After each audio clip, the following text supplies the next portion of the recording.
Welcome to the number one Bengals podcast. I'm your host, Dadio. I'm joined, as always, by Dr. Hodgie, the Electric Smoji. Yeah, that's right. And John Sinatra, Sheeran. Yeah. And guys, when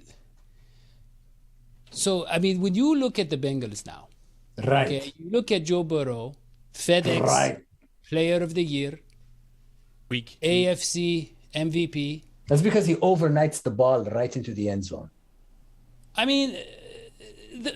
Look, let's just say, we've had Bengals have great statistical games, but this guy did it in prime time. Yeah. He was the best player of the week in prime time after they were down by 2 touchdowns. In the prime of his life. Yeah. Because it doesn't get any better after you're in your early 20s. It's all downhill from there. Yeah. So I guess this is my question. When I say who they, I'm being serious. Yeah, it's a legitimate question. It's a philosophical question now. I don't see them ever losing again. In fact, I believe it was the great Socrates who first asked that question. Who they? Yeah. Who they? Yeah. It is right after, just contemplating your own existence. It's like, can anybody defeat me? And now, when I look at the Bengals, I look at Joe Burrow, did you see his mic'd up? And he was like, oh, I see. We are behind now. Okay, put the ball in my hands. He learned some bad words over the summer. So we got to have a talk. Yeah. But he did play the Steelers, last season. But I think it was basically he was like, oh, I see. We could lose this game. No. That's not going to happen. Put the ball in my hands. Let's go win this game. And my thing is, I don't know why no quarterbacks ever thought of that before for the Bengals. But, if the approach is, let's just win every game, who they? That's my question. Who could defeat that mentality? Where was the approach in week 2 is what I want to know. Yeah. Well, I think week 2, what happened in week 2, John? Week 2 was Dalton Day. Well, let us go to the second topic. He was the who, Andy Dalton. Yeah, I think just seeing Andy Dalton's face makes you hate the game of football. I don't want to put the guy down, but what I mean is that it's just kind of like, you're like, what is the point of trying? Because what if my whole career is meaningless? It's kind of like the whole, philosophy thing Hodgie was talking about. Sometimes you're just like, is that it? Is that all there is? And then I think Joe Burrow got caught up in those thoughts. But look, I think the main thing is, and that is the second topic, I think in the second game, Joe Burrow wasn't Joe Burrowing the offense. No. He didn't take it over. No. And in the second half of that game, John, you tell me what you think. I saw him just kind of like, he was like, this is my team. I'm the coach. I change things. I do what I want. He was cooking. Like, there's no other explanation. You score 4 times in 4 possessions. Only one of them didn't result in the touchdown, and that was because that was the game-winning field goal.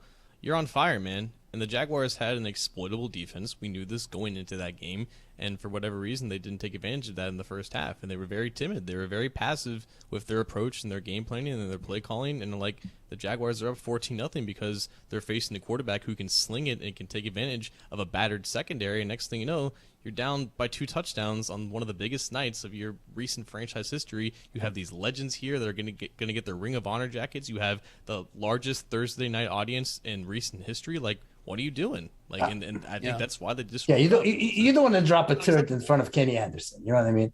Yeah. I agree. John, may I just comment? But speaking of that, that is when you did meet him for the first time, you were kind of a starstruck. Yeah, I dropped a few turrets. John, I want to say I really love the way you talk. I think you have a future in sports journalism. Yeah. Me, I should say, I want everybody to know this is really just my platform. I'm trying to get a job on The View. Yeah. And if I can get that, I've made it. Yeah. Well, look, speaking of The View, we have a very lovely site, some eye candy for you. I'm talking about the former NFL player is going to join us. Oh, yeah. Mike Wahle. Day. Yeah. And can we go to the next topic, which, by the way, you might say, hey, there's a typo. There's an extra R. But when Joe Burrow is on such a roll, you just put all the R's that you can in there. That is the Joe Burrow. But Mike, look, thank you for coming on our show so much. Thank you so much. Thank you for having me, guys. Thank you for having me. I appreciate it. Now, Mike, you are the host of the Believe in the Packers Crunch on the roll. Can you? Sorry. Can you? What is the? Yeah, go ahead. Yeah, Amano Green and I, the Packers leading rusher, we get together on Mondays and put together an On My Block podcast. So Packers podcast, just like you guys. We talk Packers. We digress a lot, as you can imagine, as it sounds like you do as well. But a lot of football, a lot of insider some insider insight to what really happened in the game, a lot of trench warfare information, and just trying to talk about old school football and how we can kind of bring that back. Yeah, I mean, that's great. I mean, obviously you played in the NFL for, I think, 11 years. And, Hodgie was a QB coach at Malibu High. Yeah, so, I mean, online coach. Equally know the insider side of the game. Yeah. It was a is virtual, that right next? Is that right next to Bayside High? Bayside High, I believe, was is a fictional school based on our school. Our school was an online school. Yes, and really, it is good to talk mano a mano to an equal, I got to say, one thing I would say about this, about having you on the show and about the Burrow versus Rodgers thing is, if I had to pick one team that excited me after the Bengals, and it's ironic because I'm a vegan, I don't eat cheese, it would be the Packers. And I've always liked the Packers because what I like about them is they've had those big QBs. I liked Favre, and I have to say, I think Aaron Rodgers is the man. But, and I don't know if it's too early to discuss this, I really wonder how much of the man he can be against our defense, because the Bengals defense is spectacular. Well, we want to focus on, but first of all, you mentioned the cheese, and actually, Mike, I really do think there's a connection between these two teams. And John, you can come chime in here. You look at the Bengals and the Packers; they both focus on the draft, and I mean, it's not. Explain that, because what I mean is that Michael and I are the pros, and we didn't really understand what you meant. So please. Yeah.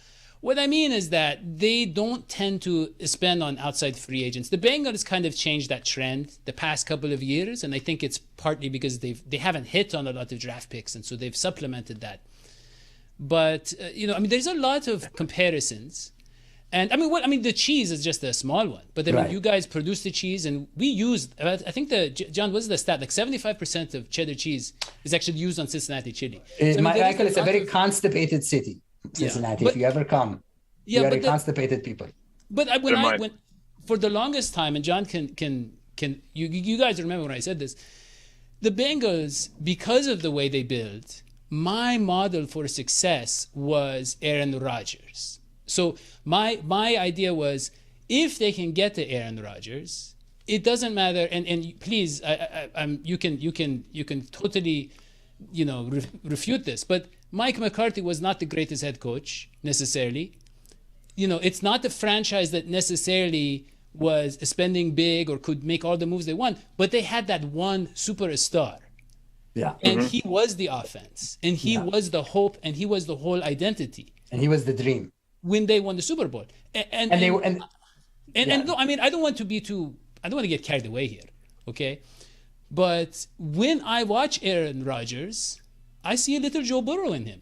I think that he has those Joe Burrow traits. And so I think Joe Burrow, I think Rodgers does have the potential to be an older, more accomplished Joe Burrow.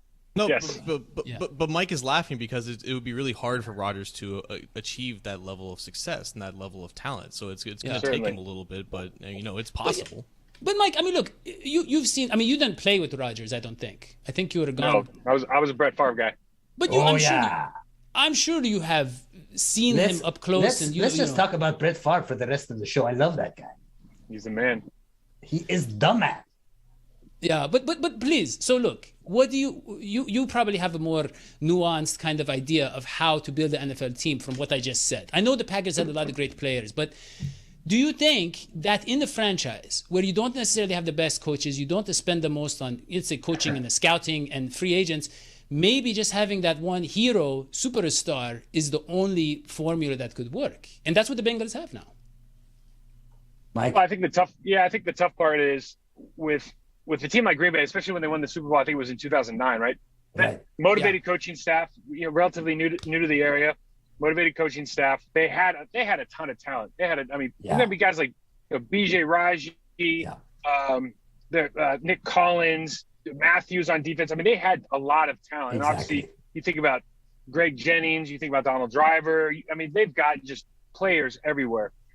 Their offensive line has really been good since about 2002. You know, and that's one thing that a lot of when I look at the Bengals, I watched a couple of clips from your last couple, 2 games just to keep up to speed with you guys.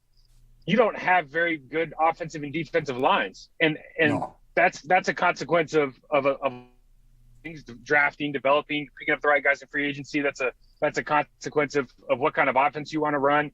You know, how long the quarterback holds the ball. I mean, the best thing that Burrow did last week was really get rid of the ball before he could get walloped more often than not. And having a guy like Jamar Chase. And so when you talk about having that one kind of meteoric player that can make the difference in the franchise, certainly it's got to be the quarterback, but you have to have those complementary guys. And look at Jamar Chase, right? That's who it is. No. Hold on. Well, look, John has a lot to say about that. I know I could see from his face, but I'm going to save that for the battle of the trenches. But no, I just want to say one real quick thing, and then Hodgie, you can, Mike, what you're describing, okay, the Bengals put around Andy Dalton, all the stuff you said, and I would say that Marvin Lewis and his coaching staff was not worse than Zach Taylor. In terms of understanding, coaching at the highest level, Zach looks like he has more hope, but I think that's because of Joe Burrow. But we did do that. We did build the offensive line. We had that offensive line for a good few years. Other than Russell Bodine, we had the top offensive line, and it didn't work because we didn't have that hero. And I'll let Hodgie. Yeah, go ahead. I disagree with everything you're saying, Dadio. Yeah. So first of all, Zach is a better coach than Marvin, even though I love Marvin. The one thing that Zach is doing right is accountability and all that. We had some problems. I mean, like the whole Vontaze thing, the whole seniority thing. I mean, I like Zach's culture more than the old culture. But that aside, I think what Mike and I are agreeing with is the last time that the Packers won the Super Bowl was the last time that their defense was a top-rated defense. And that's what matters. And I think that's what the Bengals have this year. That's what kept them in all the games we've had, is that their defense this year is a top-rated, top 10 defense. And that's what's going to matter. Well, that is a good point. And let us move on to injuries in the defensive backfield. Well, I want to hear what Mike's got to say about what I said. Yeah. Maybe Mike liked what I said. And then I'll be famous. And I'll be on the View. Well, I think time will tell if your team's a top 10 defense, right? You haven't played offensive juggernauts, really. Would you? Chicago, Pittsburgh, Jaguars, Minnesota. So we'll see how you do against a team that really has answers at every level, right? You have answers, your offensive line, running back, tight end, wide receiver, and you have the best quarterback, arguably the best quarterback in the league, certainly the best quarterback in the NFC. So we'll see how that plays out. Yeah. I know your coaches. I was with your coaches in Miami. I know Zach Taylor. I know your defensive coordinator. And they don't mix up a lot of – I mean, he's not disguising a lot of coverages, so there's going to be some things he has to change up. Now, we have I think there's some matchup problems there. The thing that happens when you play a team like the Bengals, if you're Green Bay, is that I don't want to call it a trap game because NFL teams are all very, very talented, right? But sometimes we don't account for how good Joe Burrow is. Like, we don't give that one player enough credit and understand that he can do some magical things. And so we underestimate that team a little bit. And that's really kind of my concern. Your only concern is that this underdog might not be as under and as much of a dog as you think. But I got to say, I like the way you cut your criticism like you cut a fine piece of cheese. Yeah, I think this is a defense that's proven itself. I mean, this year, these guys are hot. They are spicy. They are looking good. Yeah, I mean, Mike, really, it is not just. Let me be clear. Joe Burrow is great, but Jamar Chase is great. T. Higgins. Yes. T. Higgins could be back, but Tyler Boyd is great. He's a great football player. I don't know if the stats or whatever. Is Joe Mixon playing this week? Is Joe Mixon playing? Joe Mixon, I'm not sure. Not playing. He's out with an ankle. Is that right? Right, yeah. John? Joe Mixon out with ankle? Yeah, Joe Mixon's probably going to be out. The Packers are 3-point favorites, and this is a trap game for them? That's shocking. Well, so we don't care about – I mean, listen, when you're a player, you're not really thinking about point spread and everything. And I'm not – I'm not suggesting – I tried to use specifically say it's not like a trap game. But when I look at – when you watch this tape, the dynamic the scheme is not as dynamic. Joe Burrow historically has held the ball for long. He's doing a much better job of that more recently. You look at it from my standpoint, like we have a lot of matchup problems because defensively, even though Joe Mixon's not playing, you guys, we don't have a very strong pass rush up the middle. So right. Burrows might be able to get those balls off a little bit more. We don't really have an answer for your new number 1 draft pick. We have 2 DBs that could potentially be our 2 starters could potentially be out. Stokes could be the only guy that has been playing a significant amount of time playing cornerback. You guys have somebody at every level that can affect our defense. And so they could potentially score a lot of points. Now, I guess what I'm saying on the other side is I think that the Packers can score a ton of points in this game. Well, that's exactly what I'm pushing back against. Well, that is the topic. I think that it's the Bengals defense that's going to surprise you, Mike. Well, I mean, Jesse Bates. Look, Jesse Bates is back, John. He's probably going to play. He's back. I mean, he's dealing with DJ that is. John. Yeah. DJ. John. And then Chidobe Awuzie, is he going to be back or no? He was limited Wednesdays, so it's probably 50-50 at this point. So he's probably going to be all you can eat on Sunday. So I do think it's going to be a high scoring affair. But I would just say this, Mike, because I feel a little threatened by your kind of performative display of it is like when the nation, and I'm not saying there's anything wrong with this, but has a military display to kind of ruin the morale of weaker. Well, no, gosh. Yeah, and I would say this, John shared in his Twitter, which by the way you should be following. If you want to know anything about the Bengals, please follow John's Twitter. And he shared a clip of Aaron. And if you want vegan recipes, you should follow mine. Okay. He shared a clip of Aaron Rodgers on Dan Le Batard show, was it last year or something, and he was recalling point by point the last time that the Packers played in Cincinnati and obviously lost to Cincinnati. Right. And you could tell it was very traumatic and it was deeply imprinted on his psyche. And it reminded me of the last time that Hodgie used my guest bathroom.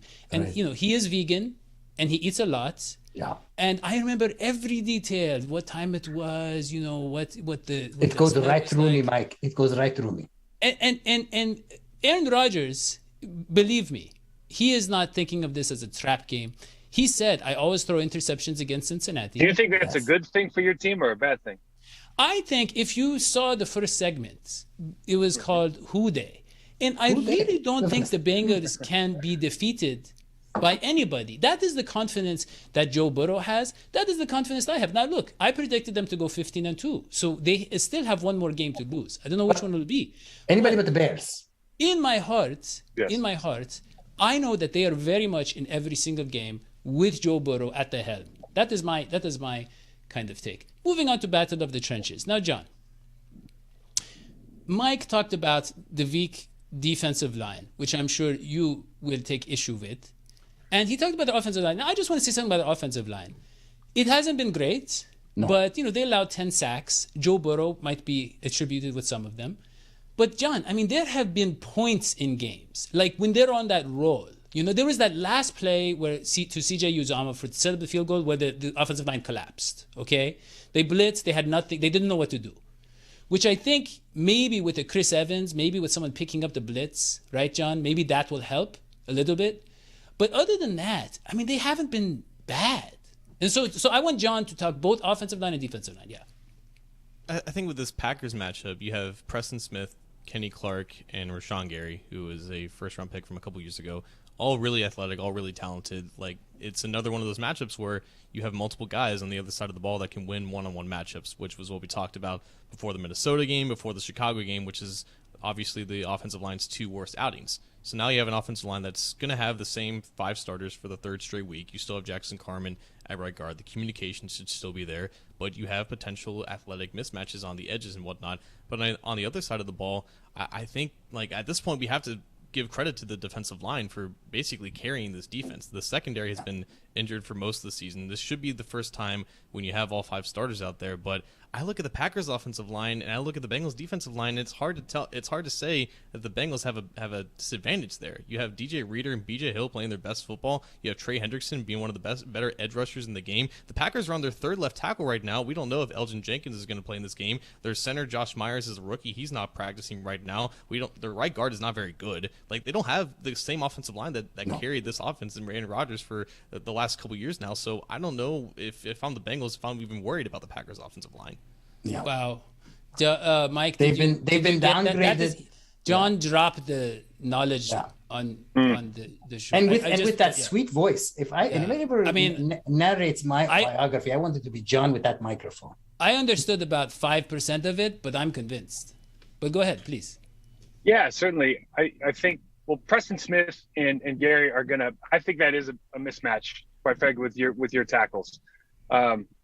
Are they going to get home? Are they going to rush Burrow in the manner that's going to kind of get him off the spot and create time? I don't know. They're still, like, especially Gary. Gary's showing a lot of promise, but he's still a work in progress.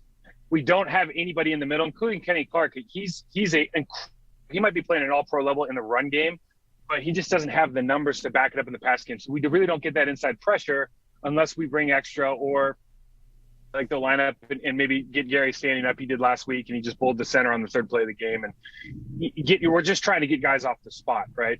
On the flip side, the Packers they were starting 3 rookies. John Runyon Jr. is one of my favorite players to watch now at left guard. I think they have like high class problems when Jenkins comes back and then when Bakhtiari comes back. I don't know what they're going to do there. Myers has been playing well. See, I think the right guard's been playing pretty well, honestly. Billy Turner is just really, really solid. He was my player of the game last week, playing against TJ Watt for most of the game. And then Yosh coming in, and Yosh just had 2 games against Nick Bosa, and then various players over there. But he had TJ Watt, he had 56, he had a couple different guys. He played against Melvin Ingram. Melvin Ingram really is a special player and gave him a lot of trouble last week. But listen, when the Packers, something happens when Aaron Rodgers gets in a rhythm, and they get in a rhythm, and Aaron and the play caller are on the same page, it stops being about who's on defense or how talented you are, and it just kind of, there's something that happens that they're just in this rhythm. It's really tough to get them out of, and so that's what I was saying. Yeah. That's what I was saying. It's just about Aaron Rodgers. Yeah. Well, yeah, it's about it. Go ahead, Mike. Well, I was just going to say I use him probably as just a name that represents the entire offense. But like last week, they had a 5 or 6 play series against the Pittsburgh Steelers are still the Pittsburgh Steelers on defense. They're struggling on offense. They still have some really good players on defense, and they went motion toss right, motion toss left, motion down the pipe, 5-step drop out of scat protection, shot, 3-step drop, and then they did an RPO with a quick screen to Devontae Adams, like 6 plays in a row. If you're an offensive lineman and you're worried about, let's say we're worried that is a fair matchup or a mismatch in favor of the Bengals, when you're calling plays in that manner, the offensive line has so much confidence, because if you look at those 6 plays I just discussed, there's one time where they're worried about pass pro. And all the rest of the time they're coming off the ball, they have a 3-step drop and scat protection when Aaron Rodgers gets rid of the ball every time. So they're building that confidence kind of through the way they play call, and then obviously all the weapons they have on offense, including the fact that most people are doubling Devontae Adams, and that gives us a lot of options. Well, let us get your prediction, Mike. Let us go to predictions. And I want to get Mike's prediction. If you could just look at the question at the bottom of your screen. And how much will the Bengals win by? Yeah. Go ahead.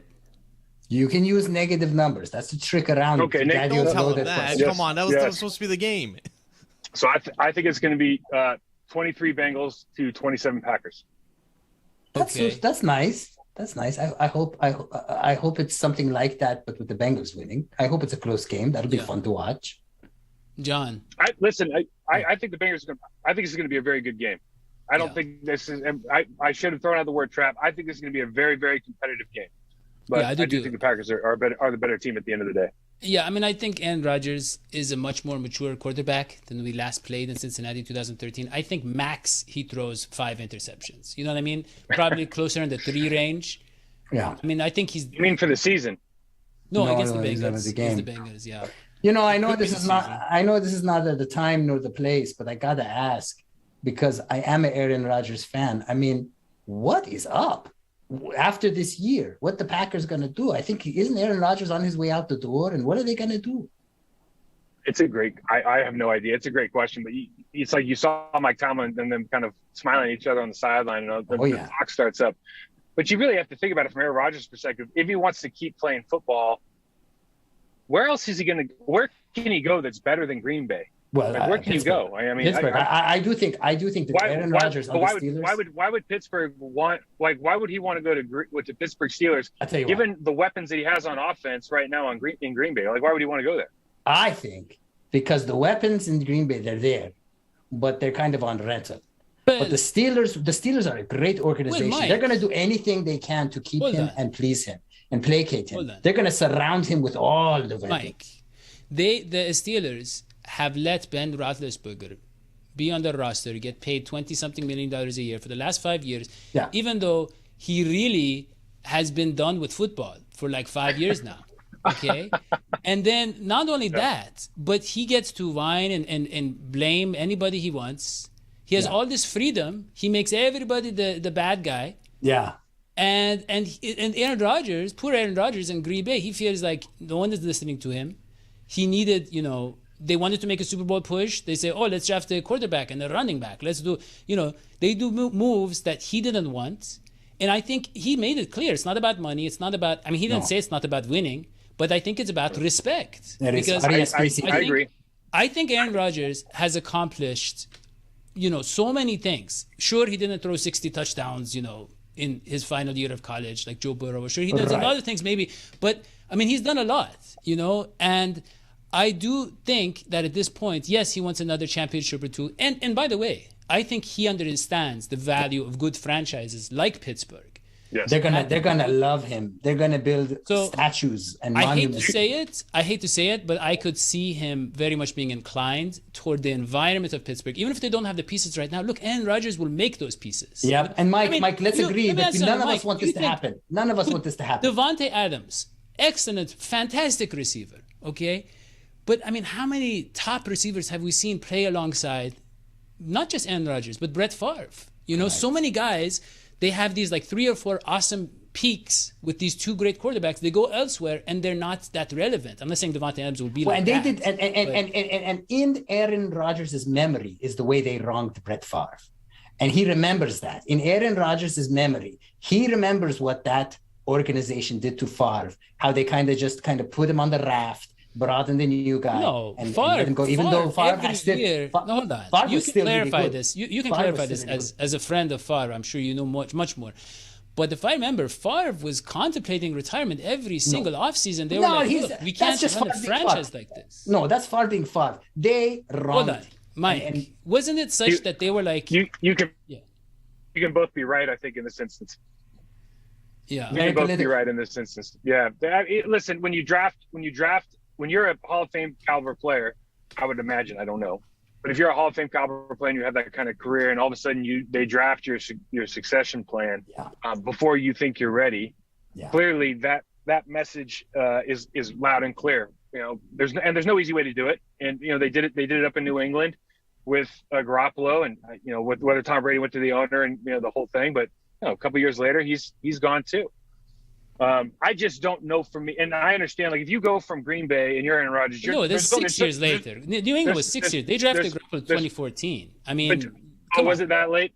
My apologies. And then he left. But when you think about teams that he would go to, right? There's got to be only a handful of franchises that Aaron Rodgers is willing to go to. I just don't know. When I look out there, maybe Pittsburgh. I just don't know if they have the pieces in place. But I hope he doesn't go anywhere. Aaron Rodgers leaves. They bring back Brett Favre. You know what? He would probably do it. He's got those copper sleeves on his elbows now. Well, look, Aaron Rodgers goes to Pittsburgh, okay? And he said, people come to Green Bay to play with me. He said, nobody wants to live in Green Bay or play in Green Bay or nothing. They only come to play with me. He said that.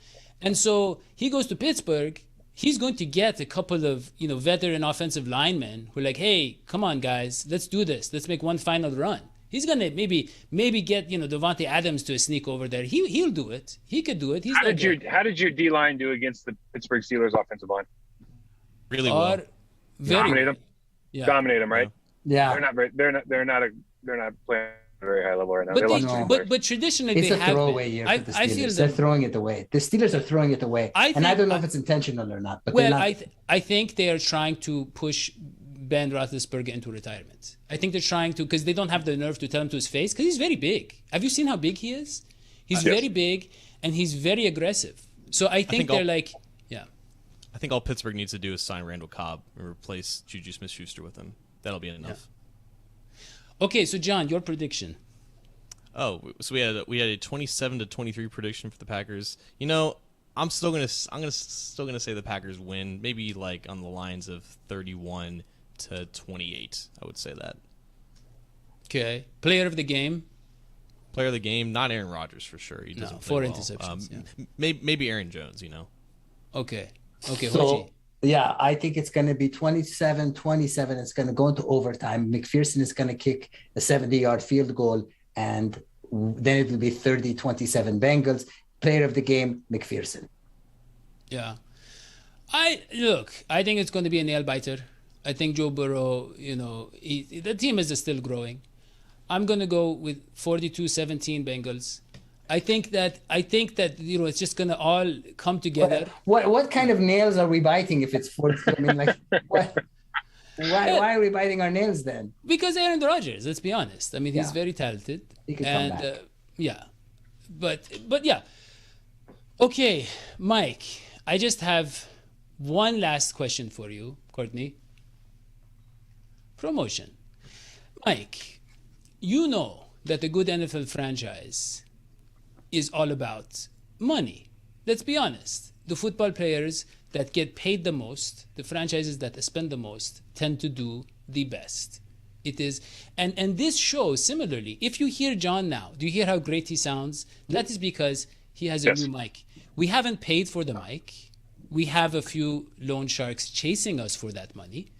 And so we are trying to gather that money to pay off John's mic, patreon.com/DH Sports, and also to get Dr. Hodgie the Electric Smoji a mic like that. Yeah.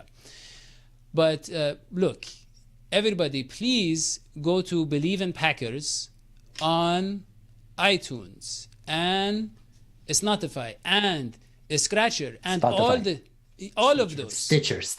Right. And go subscribe, leave 5-star review, and tell Mike you love him. And follow him on Twitter too. Yeah, follow him on Twitter, as well as Aman Green. Subscribe to our show on YouTube, DNH Sports. And for Mike Wahle, Dr. Hodgie the Electric Smoji, and John Sheeran, I'm Dadio McDuke. We will see you next time. So long, sweetie. Bye.